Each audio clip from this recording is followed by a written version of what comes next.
I'm in the right place at the right time. I am just where I am meant to be. In the right place, I'm in the right place at the right time. I am just where I am meant to be. I'm in the right place at the right time. I am just where I am meant to be. Oh my soul is welcome here. Oh my soul is welcome here. I am getting the message loud and clear. My soul is welcome here. Please join me in turning around saying good morning to those live streaming. You're in the right place at the right time. I'm in the right place at the right time. I am just where I am meant to be. I'm in the right place at the right time. I am just where I am meant to be. Oh my soul is welcome here. Oh my soul is welcome here. I am getting the message loud and clear. My soul is welcome. Oh my soul is welcome. Oh my soul is welcome here. Oh my soul is welcome here. I am getting the message loud and clear. My soul is welcome here. I'm getting the message. I am getting the message loud and clear. My soul is welcome here. My soul is welcome. Come on, put your hands together. My soul. You know that you're welcome here. My soul. Everybody's welcome. My soul is welcome. No matter what color, what culture, sexual orientation, political or religious affiliation. One God of many paths. Everybody's welcome here. I am getting the message loud and clear. My soul is welcome here.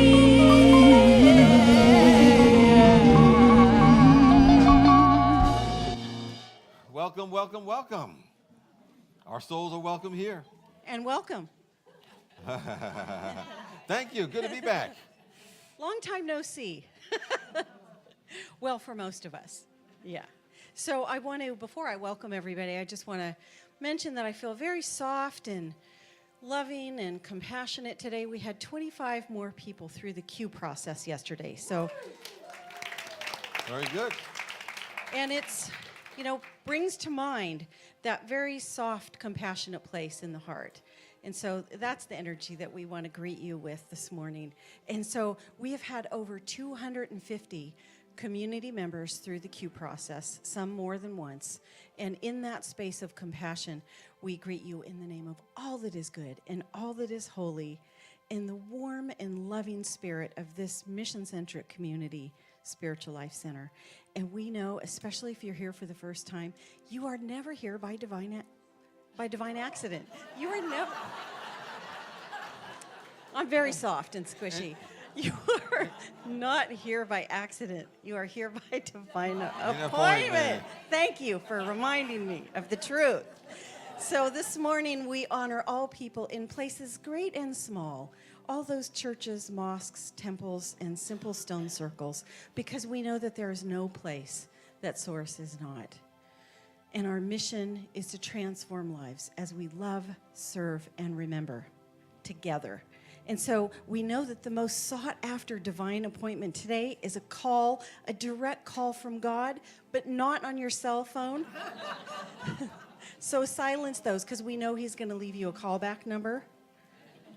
So go ahead and take care of that now. All right. We have that clear channel now to get directly to the presence. And we've been reading our basic principles because someone said, well, what do you say to someone when they ask, what does unity believe in? And although there are a lot of different approaches to the philosophy, there are 5 basic principles that you can say we adhere to, because everything can go back to those 5 principles. The first one being that God is absolute good and everywhere present. And of course, that means there's no opposing power, that the only power that really is of God. That people are inherently good. because we're made in the image and likeness of God, and therefore we have a spark of divinity within us, and that's our true nature and being. The third one, of course, is that our thoughts create our experiences. You know, as we say, as you think it, so shall it be. And we create our experiences through the activity of our thinking, what we dominate with our thoughts and our feelings behind them. And the manifest realm is a reflection of the thinking that we have individually and collectively. And how we connect with God is through prayer and meditation. And prayer is really like a creative way of thinking, and it heightens our connection and our awareness and lifts our vibration, not to change God, but really to change us. And then finally, we talk about the idea that action is needed. It's not just enough just to be able to spout off the principles, but how do we apply them in our life as individuals and as a community and ultimately as our world, because it's not just important to know it, we have to live it. So those are our basic 5 principles. And living in alignment with those principles, we've been practicing and remembering the principles taught by Mahatma Gandhi and Martin Luther King Jr. And we're in the season of nonviolence that reflects that is during the time of the anniversary of the deaths between January and April. And we have a reading every week. And today's reading is going to be done by Shirley Brown. She's also the beautiful hands and creativity that creates our floral arrangements, usually the first Sunday of every month. So it's all yours, Shirley. Thank you. You go right up there.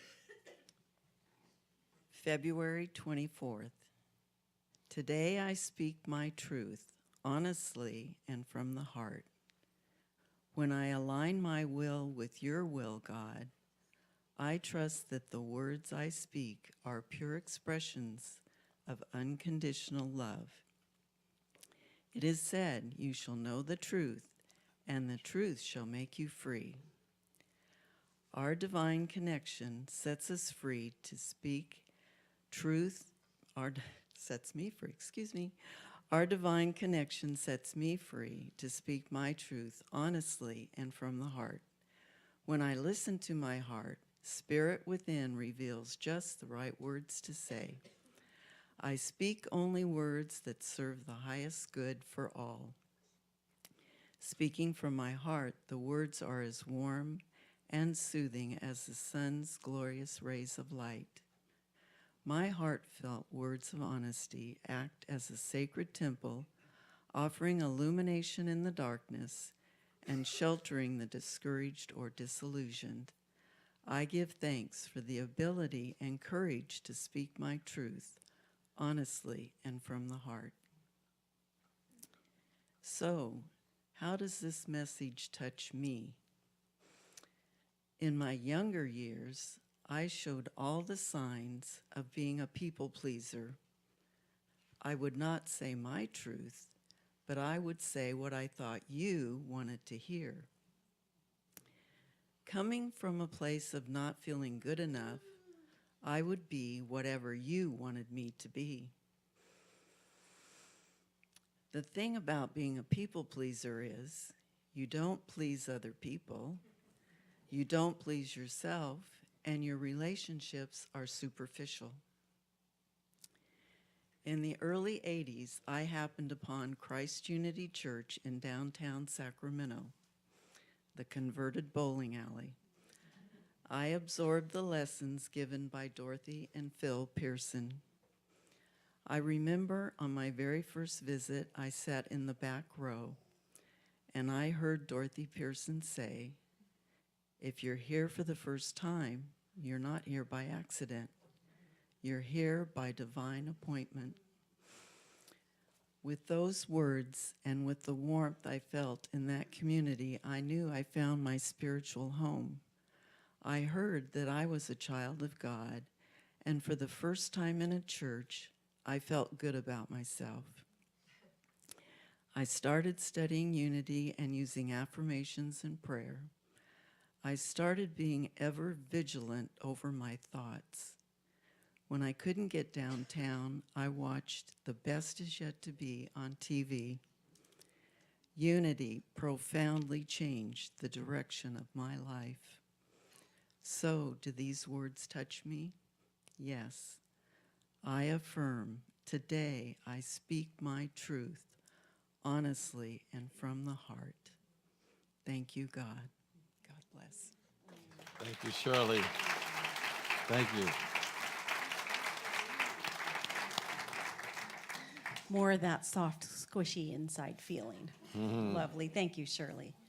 And so this coming Wow Wednesday program, we are joined by Reverend Deborah Phillips, and she's offering her popular micro class.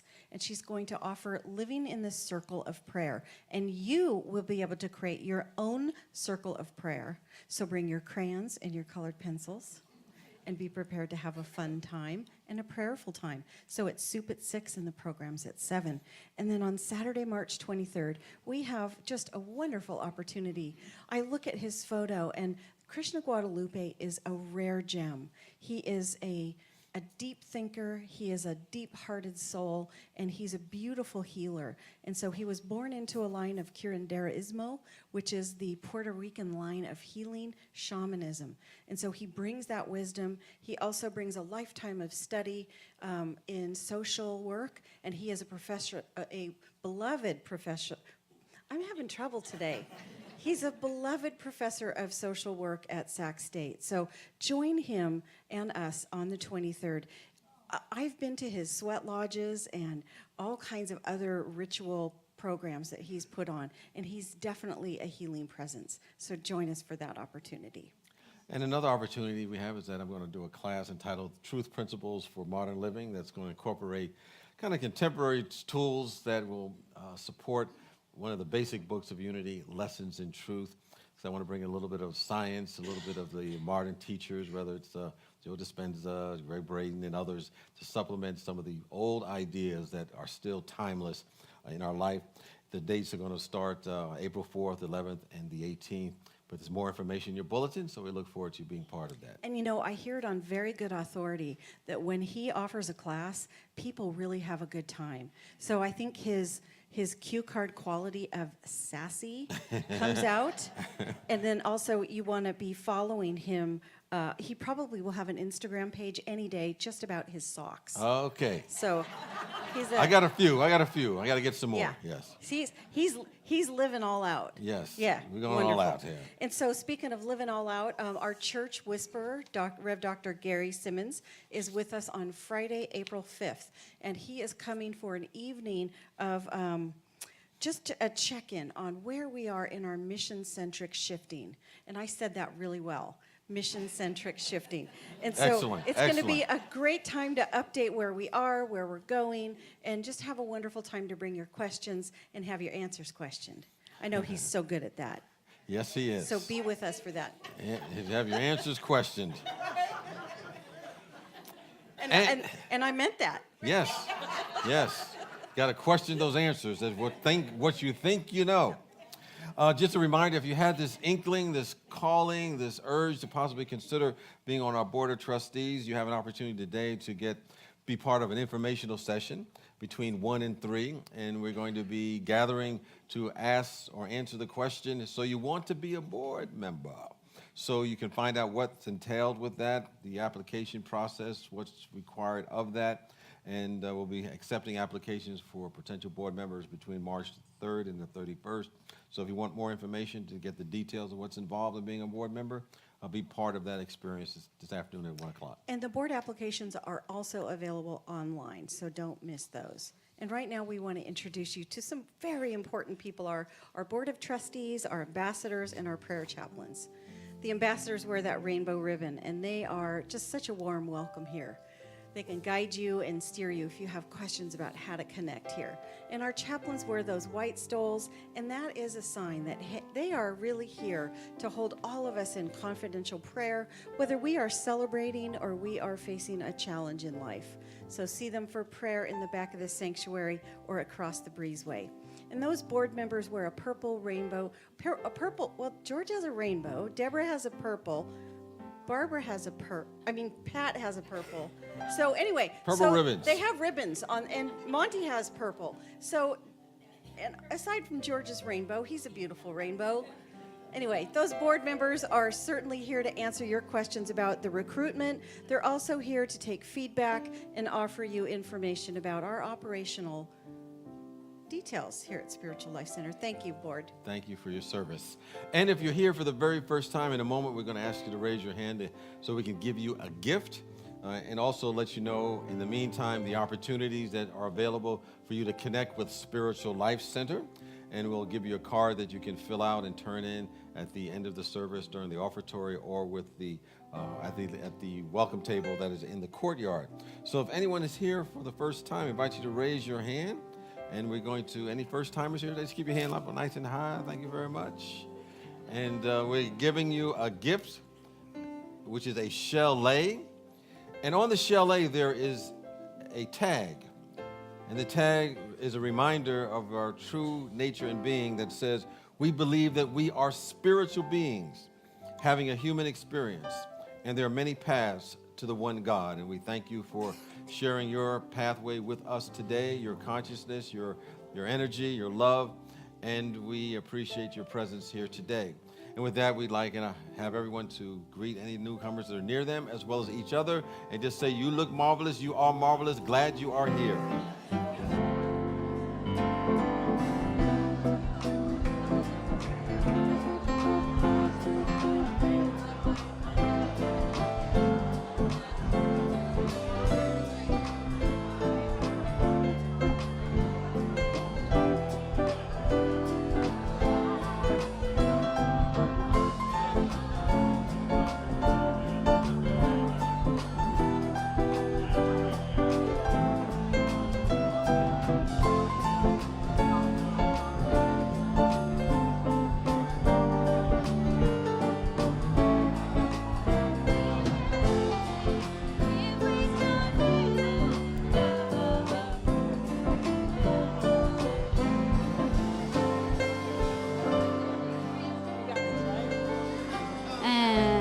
You to stay standing and join us in singing our first group song. It's in Every One of Us.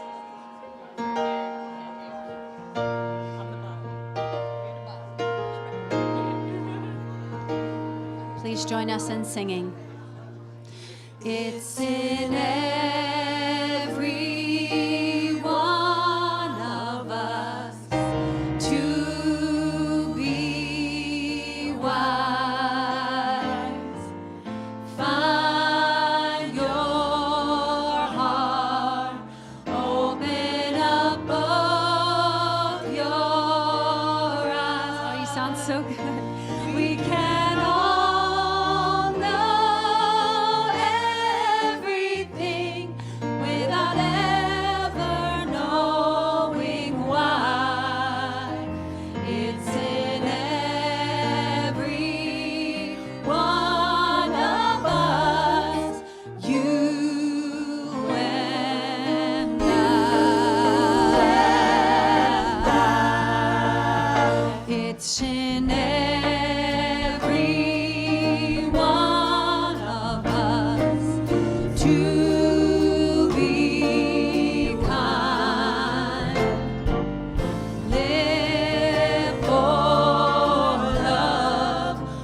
a hand, and please be seated.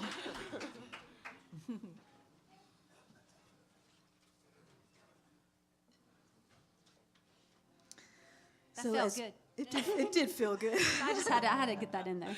I was just letting that kind of sink in. We'll move on to the next thing now.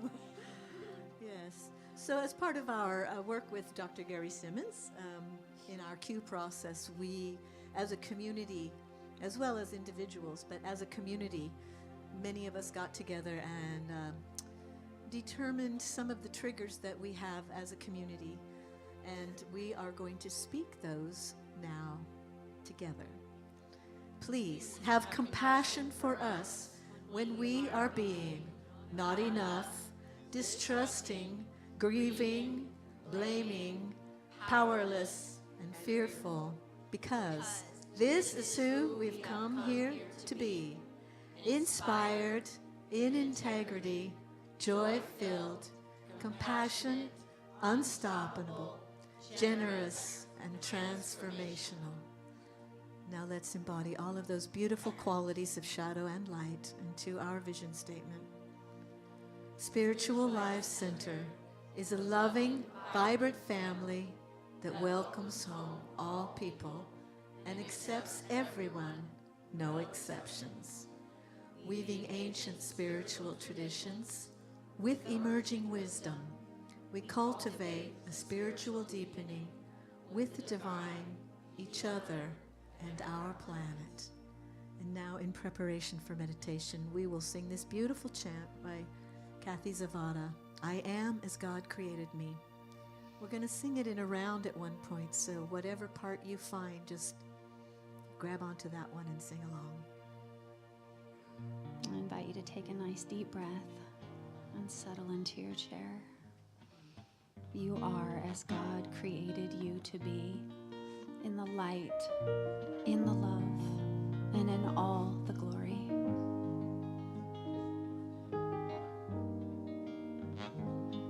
Please join us in singing. I am as God created me, in the light, in the love, in the glory. I am as God created me, in the light, in the love, in the glory. In the light, in the love, in the glory.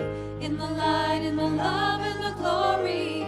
In the light, in the love, in the glory. I am. In the light, in the love, in the glory. In the light, in the love, in the glory. In the light, in the love, in the glory. I am. In the light, in the love, in the glory of God. I am. In the light.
Let us move into this time of quiet and contemplation by taking a slow breath.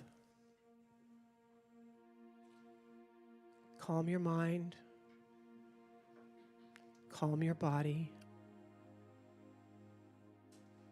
With each breath, allow yourself to release any tensions or concerns. Bring your full consciousness into this room, into your body, into the sanctuary of your heart. As you relax, your consciousness begins to drift and float up into the ethers, into a light daydream. In this daydream, you are walking along a sidewalk, and suddenly clouds cover the sun, and it starts to rain very hard. Water pours down, and you are quickly soaked to the skin, and you dash into the nearest building. Inside, it is dry and warm, but you still feel soggy and wet. The white is dim, but you can see that the building it's an odd shape. It's really like a wide cylinder. There are 7 stained glass windows set in the walls, circling the building, and they are at the same height of a platform that floats in the middle of the cylinder. A ramp gently follows the flow along the walls, rising to the level of the windows and the platform. So, curious, you walk in your soggy shoes up the ramp. As you rise higher, you can see that there's also a crystal skylight in the ceiling, and that the sun is now shining bright and clear. And now that you are close enough to see the windows, you can tell that each one is made of stained glass. Each window is a different color. As you reach the first window, you see that it is made up of every shade of red that you could possibly imagine, and perhaps some you can't. As you look around, you see that the other windows are also made of the many shades of orange, the many shades of yellow, the many shades of green, the many shades of blue, the many shades of indigo, and the many shades of violet. Each window is ablaze with light, and to get the full effect, you decide to walk into the middle of the floating platform. You step easily onto the platform and go stand directly in the middle. Suddenly, all of the windows are ablaze with light, each emitting deep, resonant vibrations of their colors.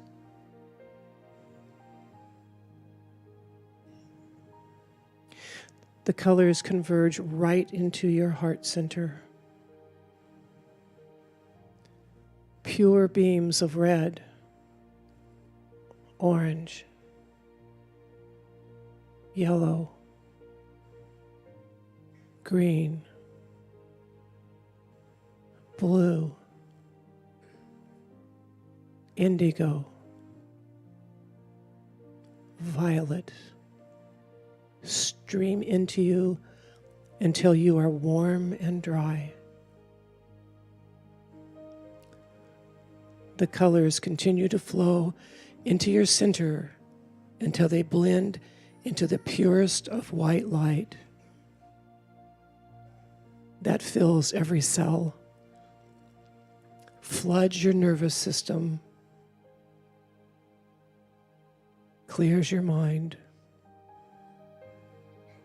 dissolves concerns. And here and now, you know complete freedom and complete union in this moment.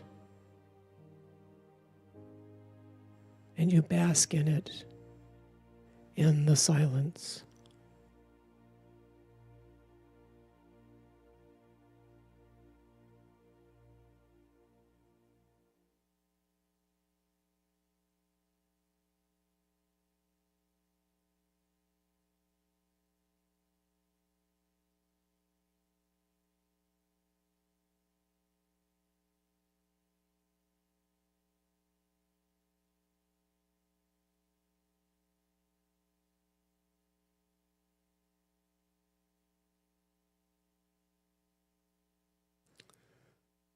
Their work done, the beams of light begin to recede. You know that the light is still within you, that this is not a loss, and that you know that you can reflect out this light whenever you want. In gratitude, you slowly make your way down the ramp and out the door. The sun is shining. It is warm and clear. You are filled with joy and love. You are free. And as you take a breath and begin to return to your body, receive this blessing. Oh, my beloved, you carry the essence of the pure light of God. As God shines through you, you emit your own beam of light, your own palette of love. You might say that you are a holy sun catcher. Remember this always.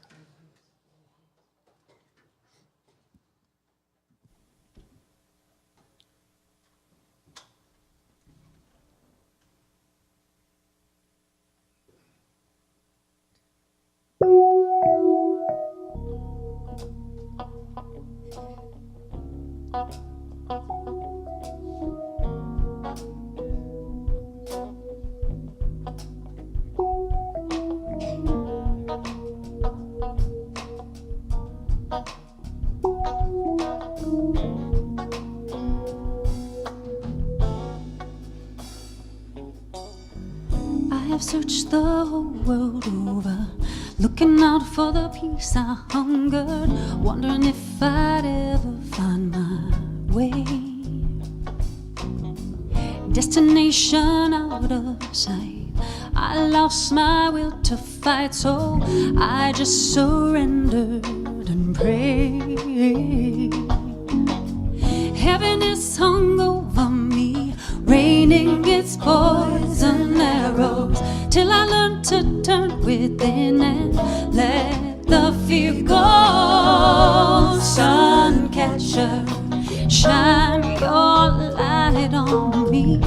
Sun catcher, now beauty's all I see. Sun catcher, so grateful to be free. Sun catcher, happiness is dancing through me.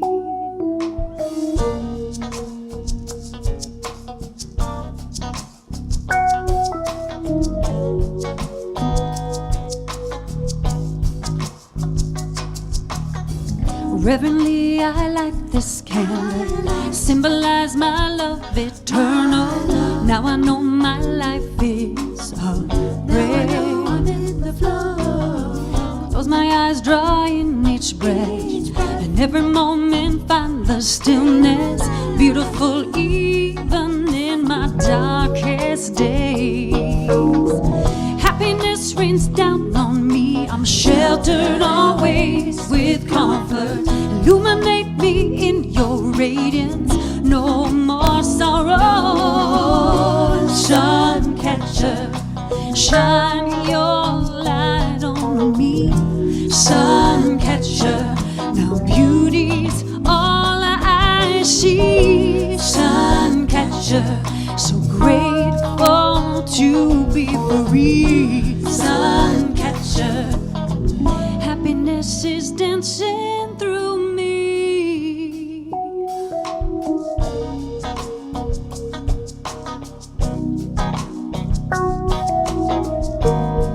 Happiness is dancing through me.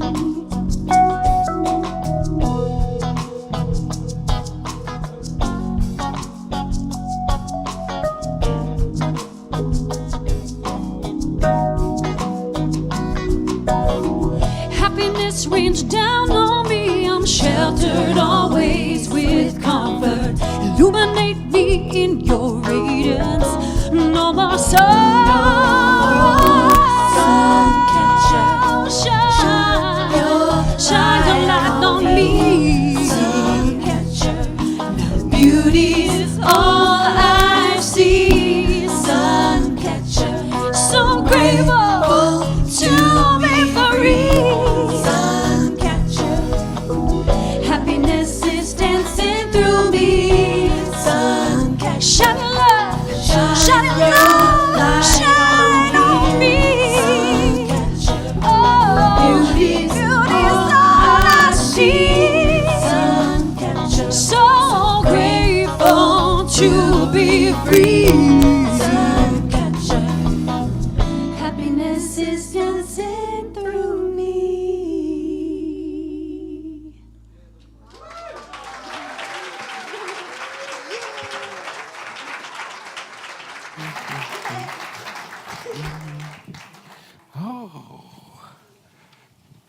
Sun Catcher is a very catchy tune. Thank you, second Sun Catcher. I'm going to be hanging with that song throughout the week, catching me some sun and all the other good stuff. I think when we hear wonderful music, it stirs something up within us. And for me, it helps me forget about whatever challenges or problems that I think I may be going through at the moment. And that's when we connect with that presence and we are reminded of who and what we really are, and that we're not defined by our circumstances.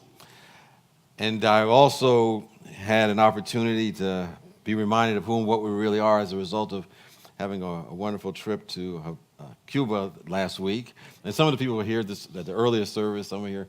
Carol's here. I don't know who else was here. Linda, Claudia, Linda. Okay. You know, I think I called us the Havana 13. That was my own phrase for it.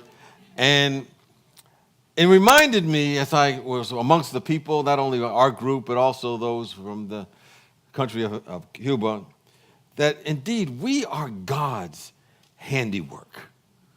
We're God's handiwork, no matter where we are, no matter what the circumstances that we are in life, where we happen to live. You know, there's the ancient Sanskrit derivation of the word prayer that says pal-al. And that pal-al means judging yourself as wondrously made. And we're all wondrously made. You know, the psalmist in the Hebrew Bible actually deepened this idea of how wonderfully made we are. In this Psalm 8, 4 through 6, it says, "What are human beings that you are mindful of them? Mortals that you care for them. You have made them a little lower than God and crowned them with glory and honor. You have given them dominion over the works of your hands. You have put all things under their feet."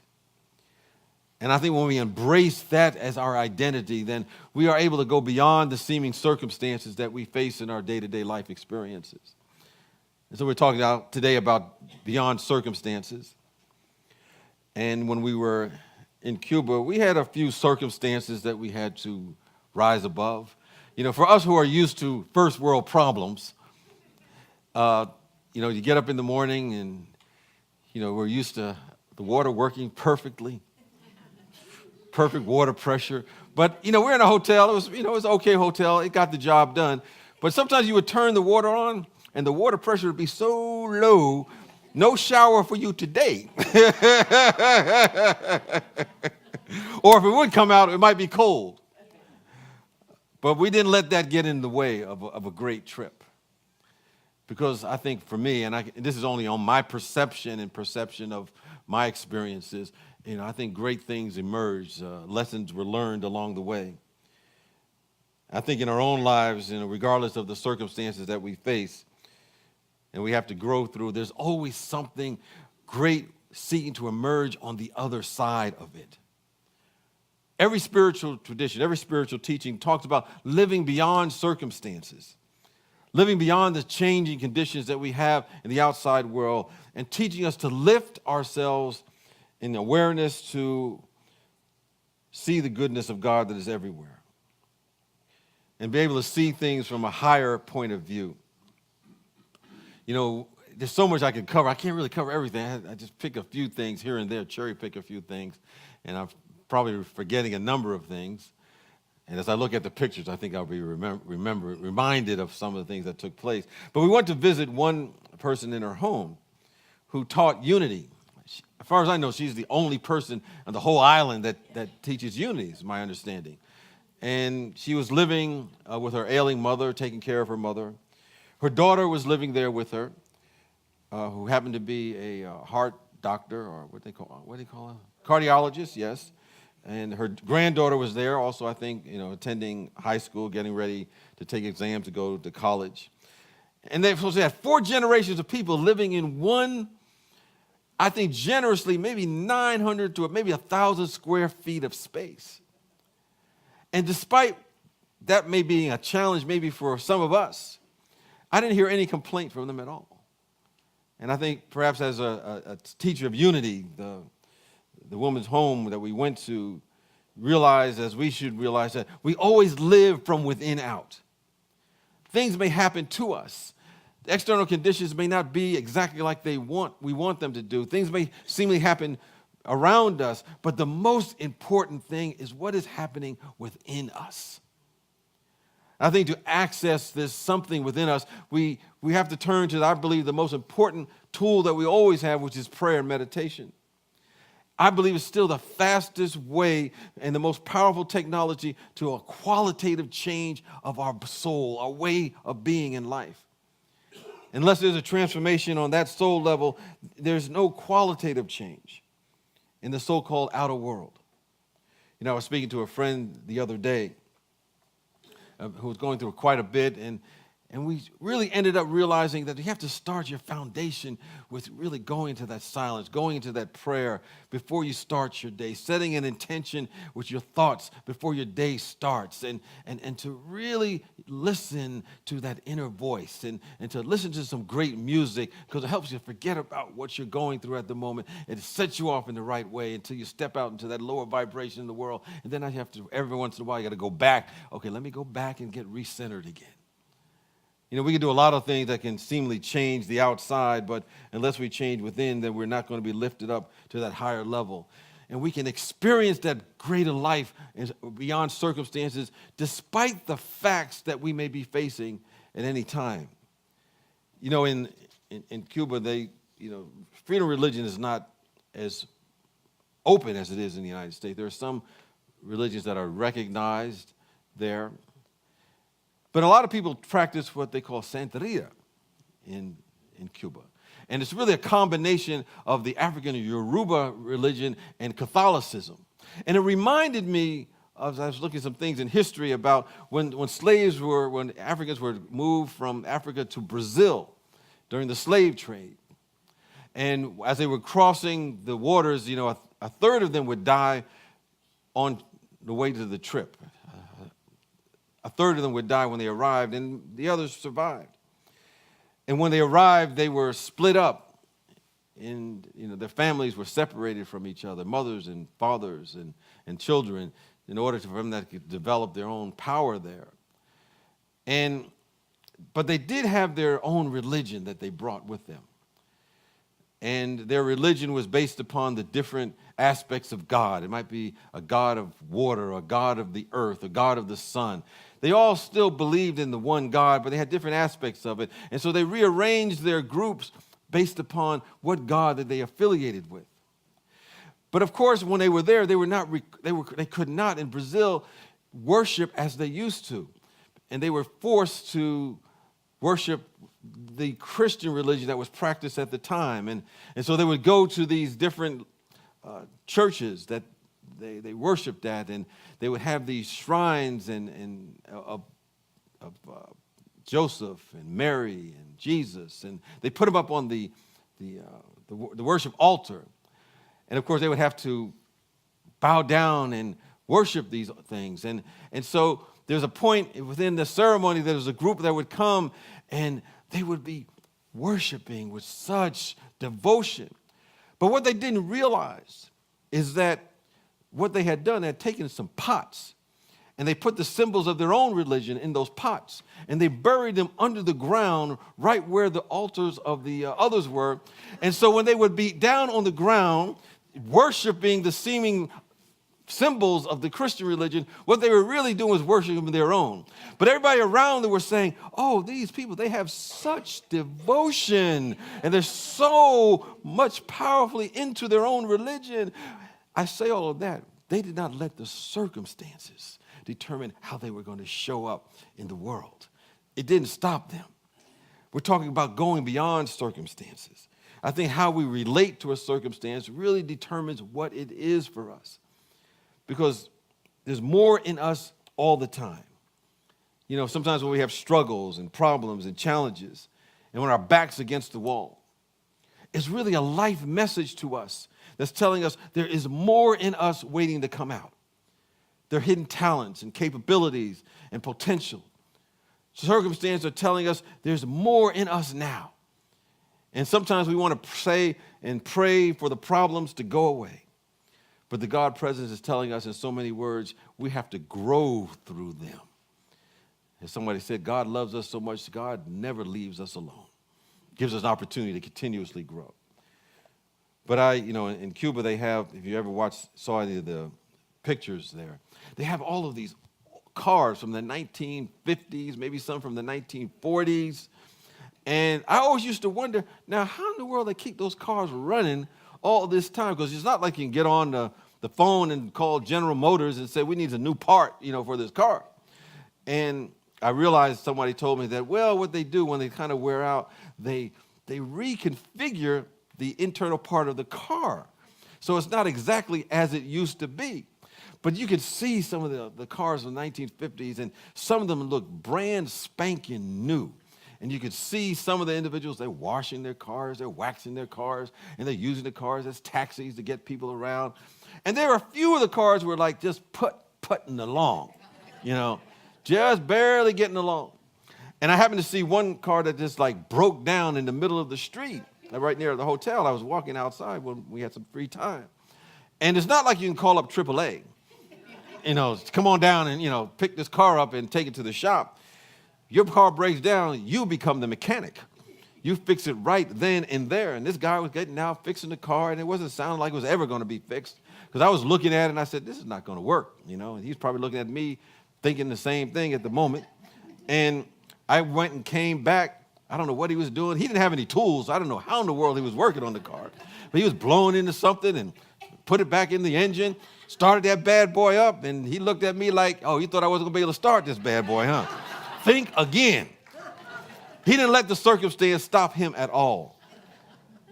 And I think it's a reminder that when we're faced with challenging circumstances and things may look bleak, our prayer is simply to go within and capture that something that's seeking to emerge.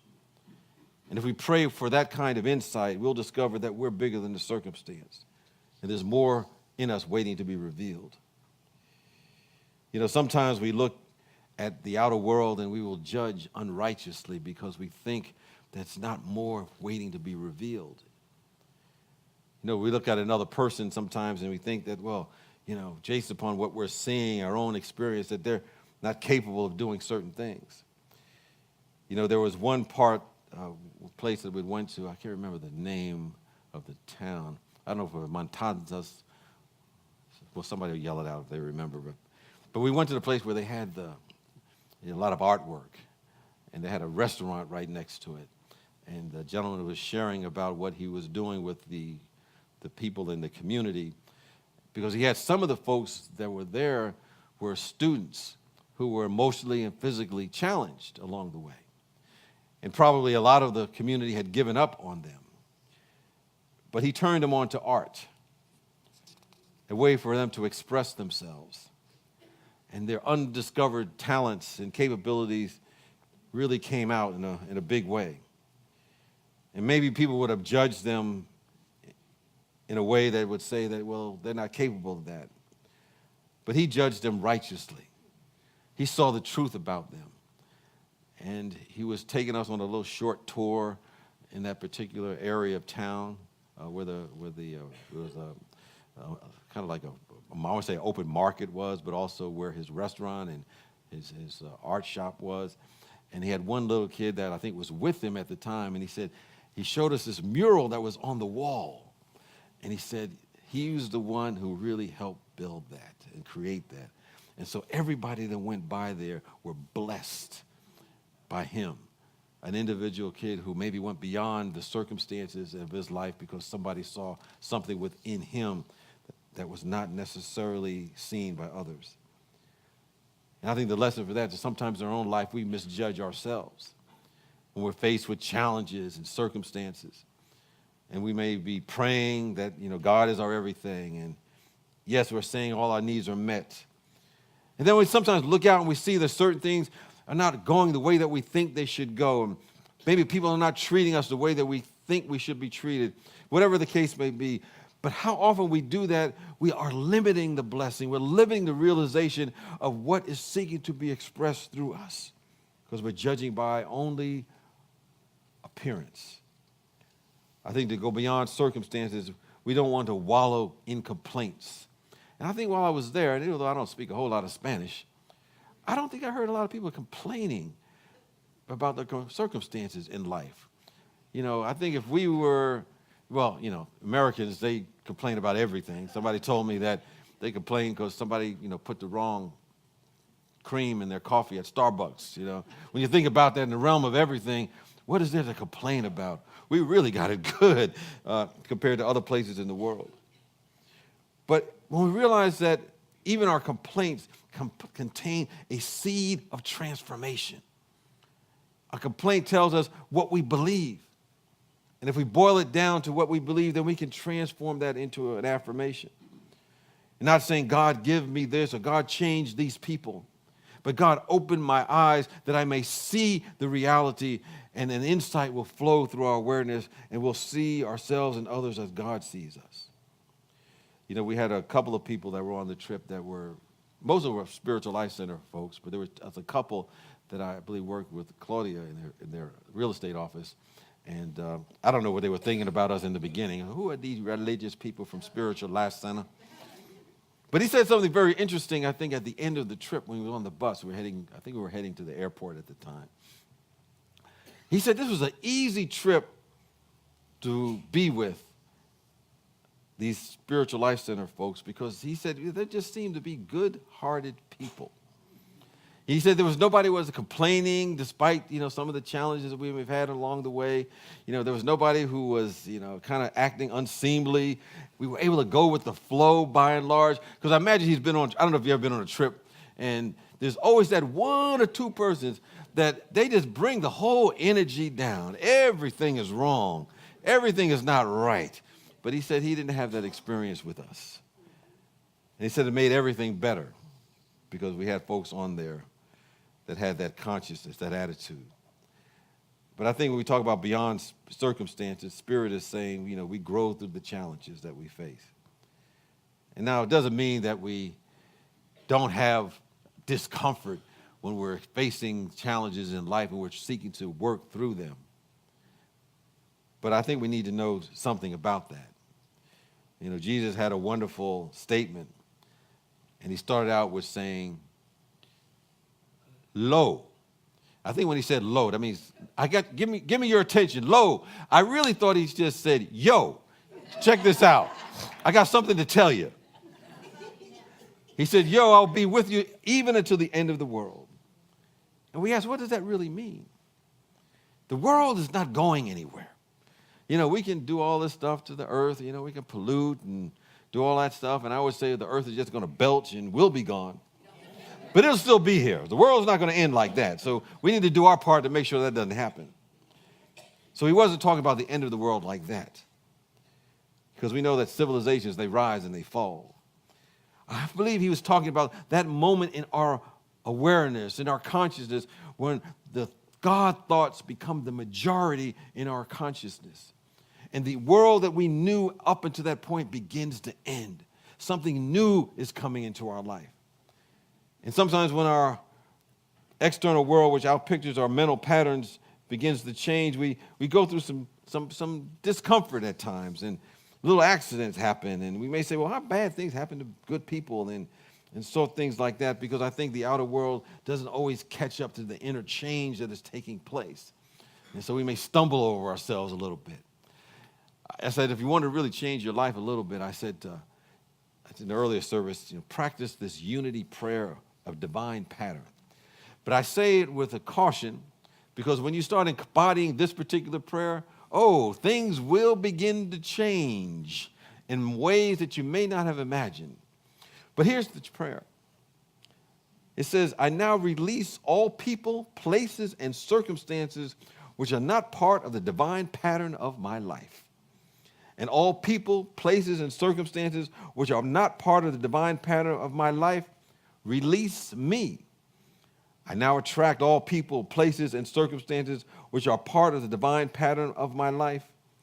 And all people, places, and circumstances which are part of the divine pattern of my life attract me. Now, be careful with that prayer. You start using that prayer, stuff will start shifting and changing on you. And then you start saying, God, I don't think I had this in mind when I was saying this prayer, but when we do it, something changes. Sometimes we may have a little small accidents. There may be shifts that take place in the physical world because the world hasn't been able to catch up with the changes that are taking within us. Things may seem to be in disarray, but there's a presence that's there all the time that's more powerful than the circumstances. I think this is what people do when they go beyond circumstances. I think another thing they do is that they no longer consider themselves a victim of anything in their life. Sometimes a negative event will take place and we can transform it into something glorious that would not have taken place if that situation had not happened. I remember one time we went to the market. Just as a assault. We also went to something they called the mall. Now, let me tell you. Some of the with us are laughing about this because, when you go to the mall, you think about, okay, we go down to Art Mall, there'll be a whole bunch of stores there, and we can buy a bunch of things. And I'm thinking, well, maybe I can get me some chips or something like that. Nah. When we stopped, the bus stopped, and we went to the mall, there was a small little storefront with a little narrow door that you walk through. So you walk up these steps, and they can only maybe accept 12 people at a time to go into the place. So you're in this queue trying to get into the mall, and what you bought there was you could buy some water, and you can buy some fruit drinks, and I think some soda, and I think they did sell beer. I don't remember if they did have any because I don't drink beer, but I think they did have some beer. But it wasn't like a mall that I was thinking about in my mind at all. And so it just makes you know that how we see things are somewhat different depending upon where you are in the world. But anyway, I digress. We went to the market, and this was like the last day before, coming back to the United States. And I had no intention of buying anything. It was a nice, overwhelming with artwork there and different things you can buy, some bags, some clothes, and other things I couldn't remember. And of course, I was approached by one woman who had a booth, wanted to sell me some bags, and I said, well, no, thank you. But she was persistent. She got me into the booth and was telling me about, she had some beautiful stuff there, and she started telling me about, well, I had to open up this place because, I have some children, and My husband left the country, and so I didn't know whether it was a sob story or anything, but I was very impressed as he had overcome her circumstances, and I ended up buying something I didn't need. But I think she was telling me that, despite her circumstances did not have power over her. She wasn't coming up with the attitude, look what has happened to me. This is bad. This is terrible. She would have just been under the human law of impossibility thinking. But this became a place that she could actually rise above her circumstance and demonstrate there is something within her that's more powerful than anything within the world. Sometimes if we look at our repeats in life, I don't know if you ever have those things in your life where you ask, why is this happening to me again? Because maybe we're holding on. Maybe we're holding on. Look at what they have done to me. Thank goodness someone like Nelson Mandela, who spent 27 years in preparation to become president, never said, look what they have done to me. I think he realized no one has done anything to us. There's no situation, no circumstance. Nobody has any power over us. And only to the degree that we accept our story, look what they have done to me. But as the Q process reminds us, we can change our story. And we can place our attention on the irrepressible power of God. And we can look at the challenges and the circumstances as something magnificent, a stepping stone, a signpost, a signet, an advertisement for the presence of God. Now, of course, this requires that we be open to being changed. Change means we're going to be different. Because the pain of transformation is in direct proportion to our resistance to life.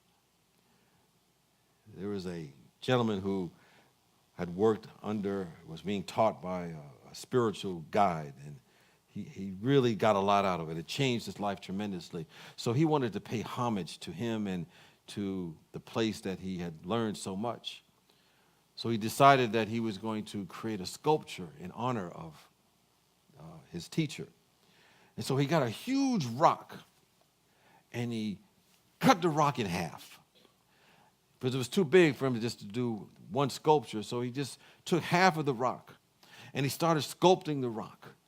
And then the rock yelled out, "Don't touch me. Leave me alone."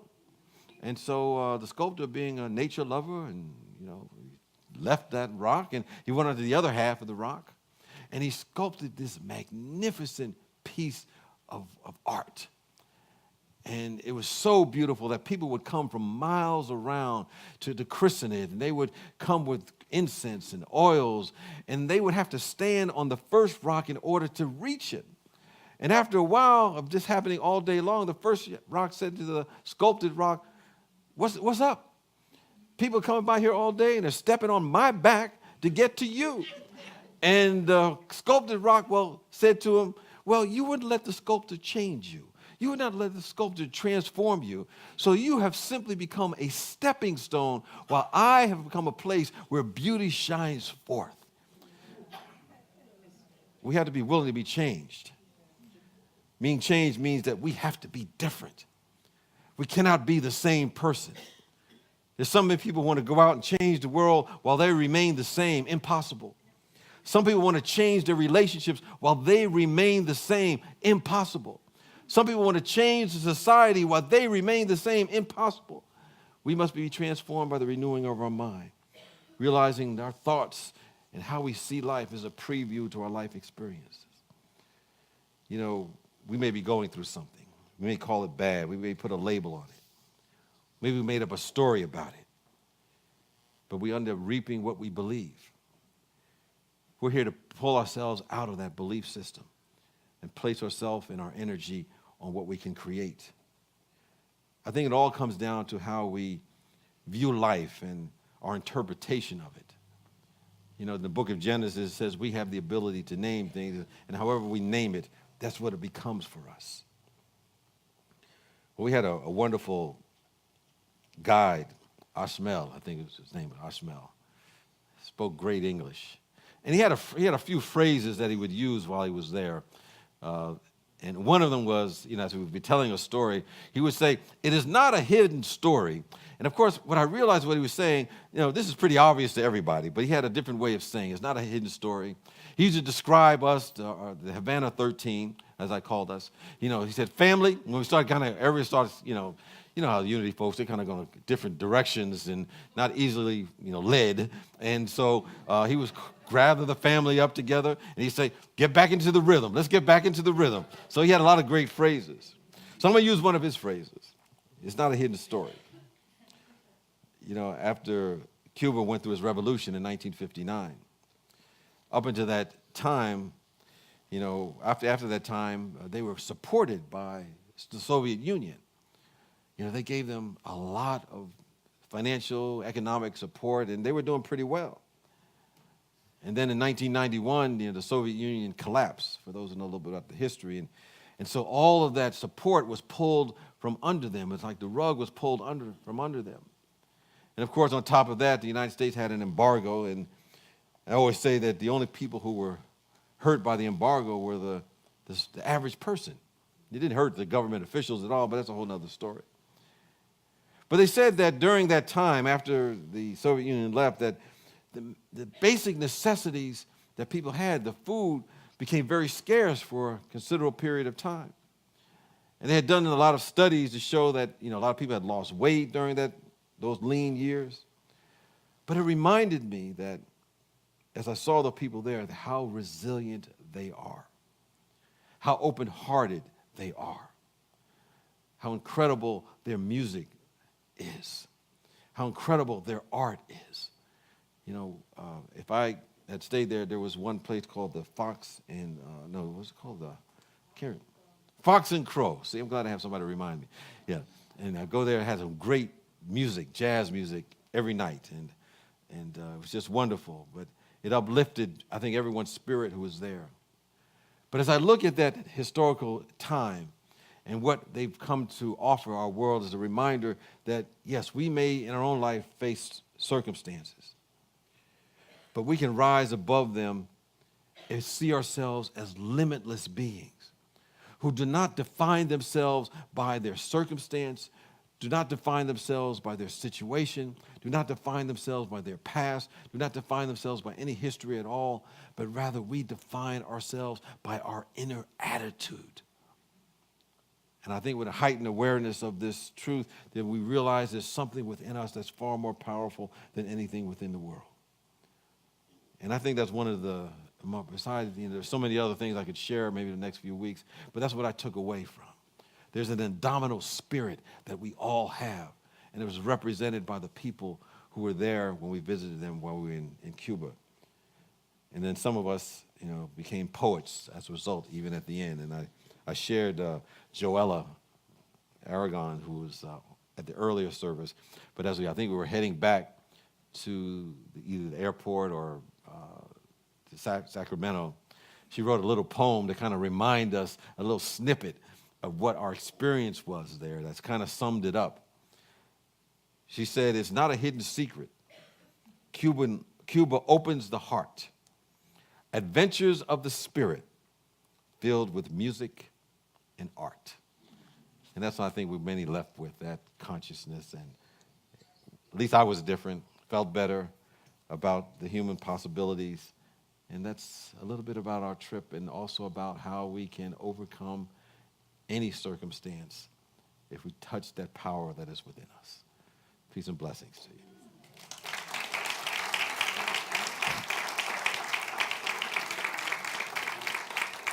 And just a reminder that next week just a reminder, this afternoon, if you're interested in becoming a board member, want more information, that's going to take place at 1 o'clock today.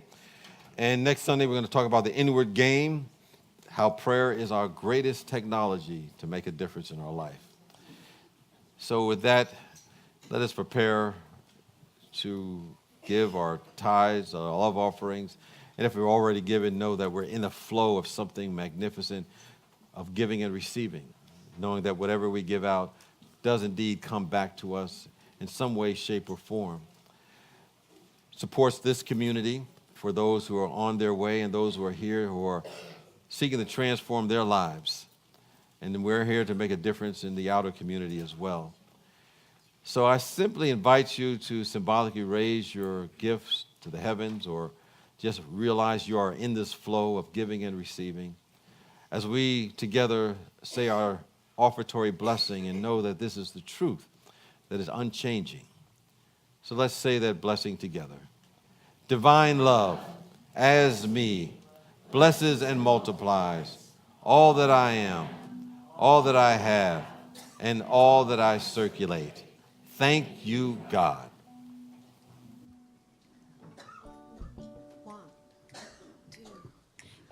Because you never know where life is gonna take you, and you can't change where you've been. But today, I have the opportunity to choose. Here I am now looking at my life, and I got so much to say. Gotta get this off of my chest, I gotta let it go today. I was always too concerned about what everybody would think. But I can live for everybody, I gotta live my life for me, yeah, yeah.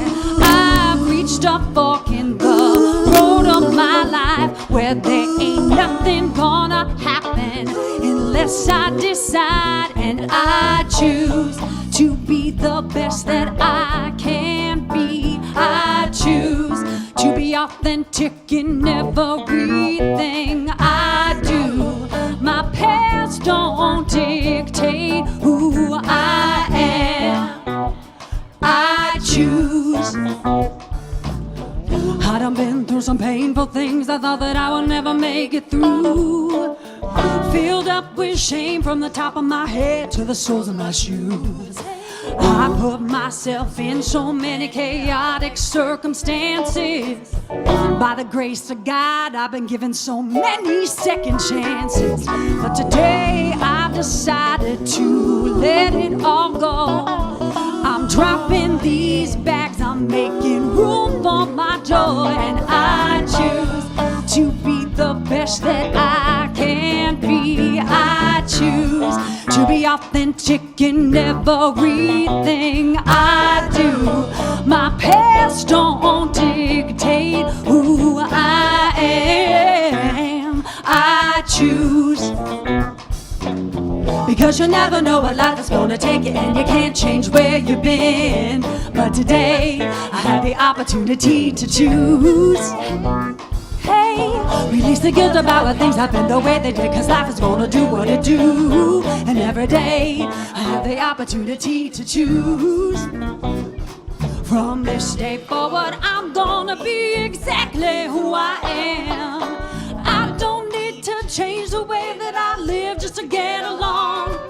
I even had a talk with myself, and I said, now today I'm grown. From this day forward, every decision that I'll make will be mine. I choose to be the best that I can be. I choose to be courageous in everything I do. My past don't dictate who I am. I choose, oh, and I choose to be the best that I can be. Oh, to be authentic in everything I do. My past don't dictate who I am. I choose. Because you never know where life is gonna take you, and you can't change where you've been. But today, I have the opportunity to choose. Hey, release the guilt about why things happen the way they did, cause life is gonna do what it do. And every day, I have the opportunity to choose. Oh, because you never know what life is gonna take you, and you can't change where you've been. But today, I have the opportunity to choose. Release the guilt about the things happen the way they did, cause life is gonna do what it do. And every day, I have the opportunity to choose.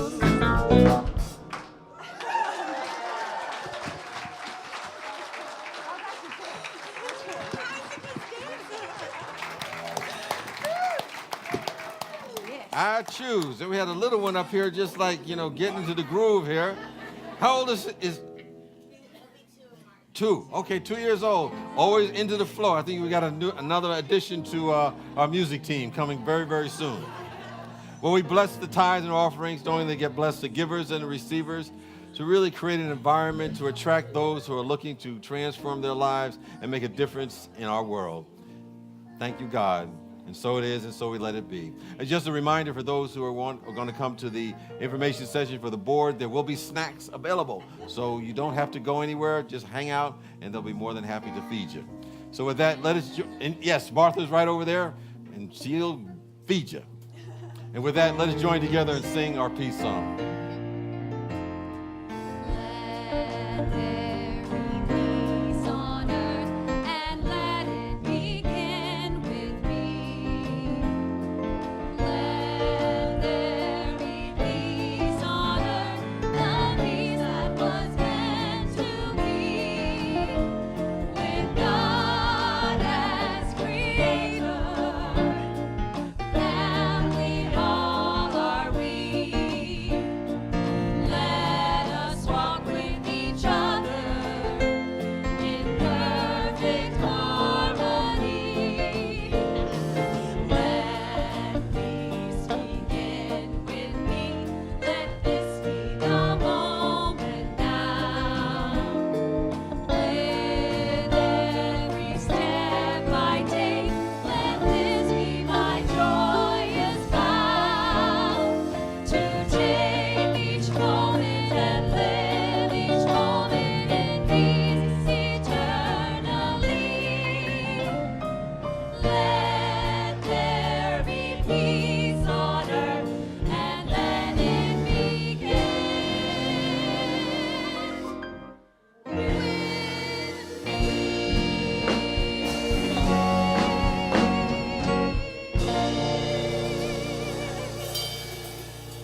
And now let us join in and say together our prayer.